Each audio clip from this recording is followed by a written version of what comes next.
Thiruvananthapuram കഴക്കൂട്ടത്ത് 10 kilo കഞ്ചാവുമായി ഇതര സംസ്ഥാന തൊഴിലാളി പിടിയിൽ.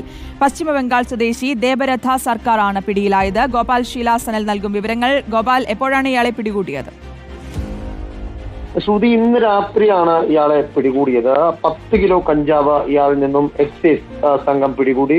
പശ്ചിമബംഗാൾ സ്വദേശിയായ ദേവ്രത സർക്കാർ എന്ന 32-കാരനാണ് ഇത്തരത്തിൽ ഇതര സംസ്ഥാന തൊഴിലാളികൾക്കിടയിൽ ചെറുകിട വിൽപ്പന നടത്തി വന്നിരുന്നത്. ഇയാൾ പശ്ചിമബംഗാളിൽ നിന്നാണ് ഈ കഞ്ചാവ് കേരളത്തിലേക്ക് എത്തിച്ചുകൊണ്ടിരുന്നത്. ചെങ്കോട്ടുകോണം തുണ്ടത്തിൽ എന്ന പ്രദേശത്തിന് സമീപത്ത് ഉള്ള ഒരു വീട്ടിലായിരുന്നു ഇയാൾ താമസിച്ചു വരുന്നത്. ആ വീട്ടിൽ നിന്നാണ് ഇത്തരത്തിൽ ഇയാളുടെ കൈവശമുണ്ടായിരുന്ന കഞ്ചാവ് പിടികൂടിയത്. അടുത്തിടെയാണ് ഇയാൾ താമസം മാറി ഇവിടേക്ക് എത്തുന്നത്. ഇയാളുടെ ശൈലിയും അതാണ്, അതായത് ഒരു സ്ഥലത്ത് അധിക നാൾ താമസിക്കുകയില്ല. ഈ കഞ്ചാവ് കച്ചവടം മാത്രമായി ഇയാൾ ആ ജീവിതം മുന്നോട്ട് കൊണ്ടുപോവുകയായിരുന്നു. രഹസ്യവിവരം കിട്ടിയതിന്റെ അടിസ്ഥാനത്തിൽ ഏറെ നാളുകളായി കഴക്കൂട്ടം എക്സൈസ് സംഘം ഇയാളെ നിരീക്ഷിച്ചു വരികയായിരുന്നു. ഏറ്റവും ഒടുവിൽ ഇയാളെ ഇപ്പോൾ തെളിവ് സഹിതം പിടികൂടിയിരിക്കുകയാണ്. ആ പ്രതിയെ നാളെ കോടതിയിൽ ഹാജരാക്കും എന്നാണ് നമുക്ക് മനസ്സിലാക്കാൻ സാധിക്കുന്നത്. ശരി, ഗോപാൽ ഷീലാസനലാണ് വിവരങ്ങൾ നൽകിയത്.